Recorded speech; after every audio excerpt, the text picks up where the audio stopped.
Hey everybody, it's John with Lake Erie Chestnuts here to talk about another exciting topic about chestnuts. And today we're going to talk a little bit about something that may be coming up on your minds on whether to start your chestnuts indoors or grow them outdoors. I have most of my experience growing them indoors, and then I've recently in the past couple years have started sprouting some of mine outdoors, very protected in a nursery type situation. We've talked about that in putting some protective boxes over them and building our own air pruning table last year. So I'll put a link to those videos. But this is going to be about my indoor growing room. And I've had a lot of success growing chestnuts on my own since 2015, 2016 timeframe. And chestnuts are not hard to grow. They're very forgiving. So today we're going to do a couple things. We're going to check on our chestnuts that we have in our refrigerator, and I'll give you a little tour of my growing room. It's not perfect, but it's what I use and it's worked very well for me.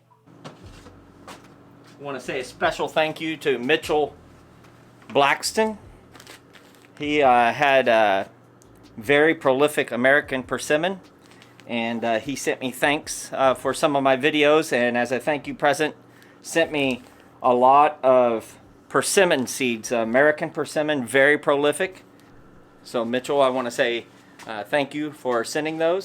These are from Route 9 Cooperative, select Chinese chestnuts. We'll dig through here and see if anything's decided to sprout in here. And we do have sprouts. As I said, I usually don't worry unless it's late February and I haven't seen any sprouts, but you can see here a nice little sprout coming. Very first seed I checked. The second one. So these are sprouting very well.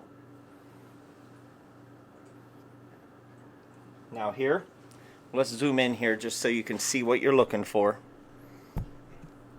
Over on the other side, do you see that right there? I'll try to get it really in there. It's kind of a white look. You see that? Right there. This nut has that white mold around it. If you had a treasured seed that you were really wanting to save, you could maybe try taking care of that and put it in some bleach, but my experience is that nut is going to be bad and it's going to spread if you leave it in there. So it's only one nut. That happens sometimes, and I'm just going to get rid of it.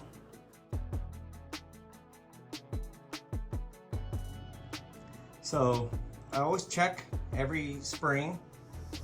Potting mix gets a little harder to find, and you don't want to have to buy it the day you want to plant because often it's kept in the outdoor section and it's cold. So this is being kept at room temperature here. This is potting mix. I have two different kinds. I prefer the Miracle-Gro potting mix. It's what I've had my best luck with. Potting mix, not potting soil. Can you see that? But I'm happy with any sort of potting mix. This is Expert Gardener. I'm not sure if I got that at Walmart or where, but that's what I grow. I like these boxes. I reuse them. I'll clean these. These are from Greenhouse Megastore, I believe. I'll clean all this. It holds 25 of these. This is the 3x8 tree pot. I purchased these also at Greenhouse Megastore. Not affiliated with them. I like these pots. They're pretty sturdy. You can keep them in the pot for more than a year, for one full year. And the roots do pretty well in that. They don't stay root bound and they're able to express really good growth. But beyond a year, you'd need something bigger. And my only complaint about these is you cannot just tip this upside down and work it out. You will ruin your root ball, especially if the roots haven't completely grown to the bottom. You'll just end up destroying it, that root ball. I don't know if it's something about the internal structure, but they do grow good roots in these. They drain well because of this open area. But what I find is I sacrifice these. When it comes time for me to plant or upsize, I cut a slit on either side and I run it all the way down and I open it like a taco and take the whole root ball out and then either upsize the pot and then pitch this, which is a shame because I hate having to destroy something that's more sturdy like this. But I bought a whole bunch of these. I got a whole stack back here. I mean, I have stacks and stacks of these, and I'm going to use them up. But I can't say that it's the ideal thing because it's really hard to get the root out of these, and I have to sacrifice them when you get them. So I always recommend when I sell them, I sell them with this if I'm selling a sprout from this year, and I tell them do not try to work it out. It won't work out. You know, you cannot get it out. But I do like them because you can put 5 across, 1, 2, 3, 4, 5, and 5 that way, 25, and you can handle large quantities of seedlings this way, and you can move them around in the plant room as they start to get bigger. And if you start them in this, then that's their home until you sell them, or you take them out and plant them in a spot that you want them in your orchard, or you plant them in their nursery spot. But it's a big waste of money to do these, in my opinion, unless you're for sure that you're going to leave them in this till the next spring and then just sell it the next spring as a 1-year-old tree. With this, then I think it'd be reasonable because this is much more sturdy than a red solo cup or some other cup that you may have salvaged from something else. We can talk about root makers. I like root makers. They have this kind of conical shape, and then it's got little side drainage holes. If you can see in there, you can see the various drainage holes as you go down layers, and this is encouraging air pruning of roots and allows for good drainage, which we've talked about before. Chestnut seedlings especially hate wet feet, and it's a major cause of damping off and mortality, and your tree's not doing well if you start them indoors especially. But these can fit in a container as well. So as you can see, this is 3 by 6, so you can get 18. These are reusable. And you can see this right here, the weed eater has hit the side of it once I put them outside. But you can put all 18 there and handle all of these without a lot of difficulty. So root makers are very good. I've reused these many times. They're pretty durable. I would say you should expect to get, if you take care of them and you get them out of there once, you know, you can grow these 3-4 months in these, and then you get them out into something else and don't leave these outdoors. You can put them in a shed outdoors, but they just can't be in the weather outdoors.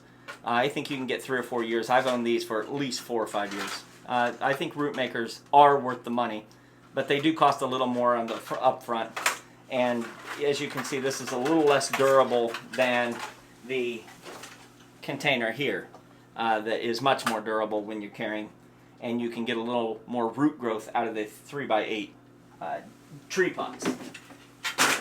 Finally, this works okay for chestnuts, but you really have to get them out quickly. It's set up for 98. It's 7 by 14 long. Very sturdy, very sturdy. I love growing oaks in these because you can use the cone tainer.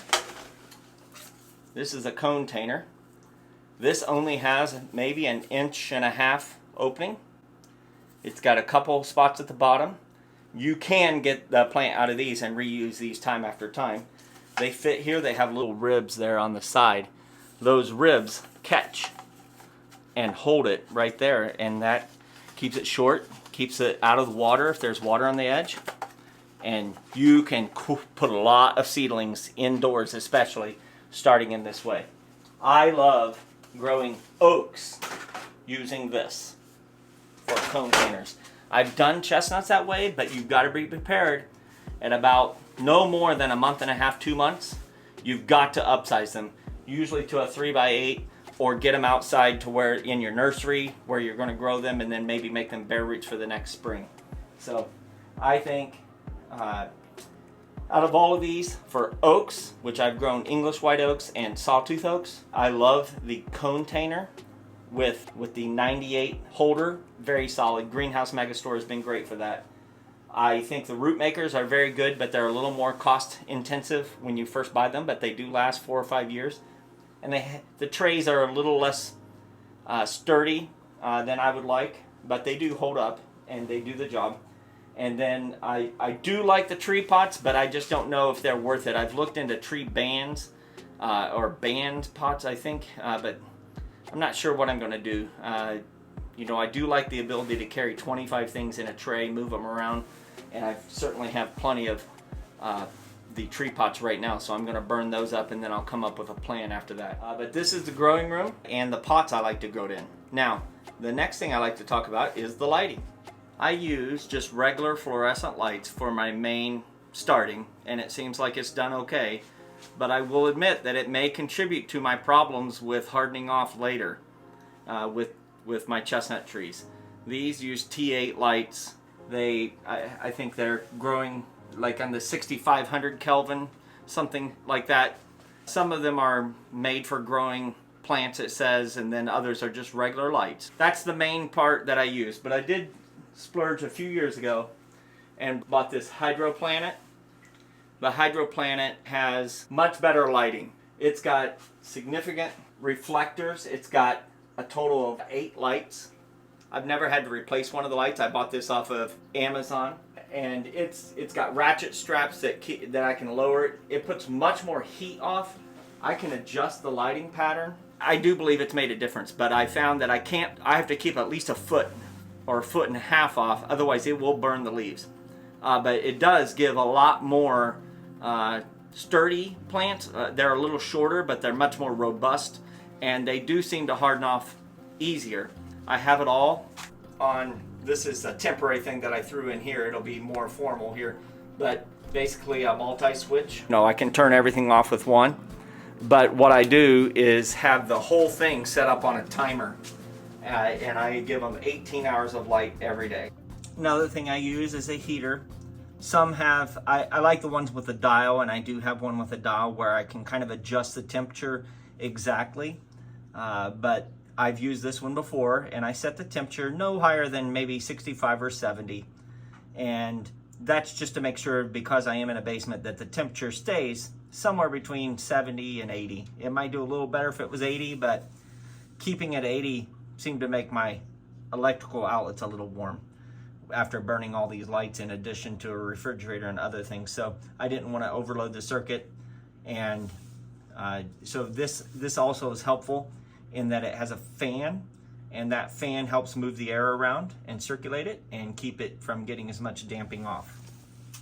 And finally, this is our water manifold in the basement, and I put some PEX on one of the extras of the cold, put it on a faucet that I can turn off, put it to a hose sprayer that I can use for watering the seedlings. Very convenient. Well, if you stayed with me this long, I appreciate it. Thank you so much for watching. Hopefully you learned a little bit about my grow room. Maybe you had some ideas for yourself. Maybe you've come up with how you're going to grow yours if you have better ideas or have had good success with a certain growing pot or medium or soil or something like that, or you've had really good success growing outdoors. I'd be very interested in listening in how you've done that, especially if you're growing them at some level of scale. So that'll be it for this episode. If you like this episode, please give me the thumbs up. That helps our channel a whole lot, and that helps us spend some more time producing good content for you as you go out and try to grow your own chestnut orchard. Thanks a lot. Appreciate you guys watching. We'll bring in another episode, trying to do about one a week. Thanks for watching. Remember, if you're not growing, you're dying.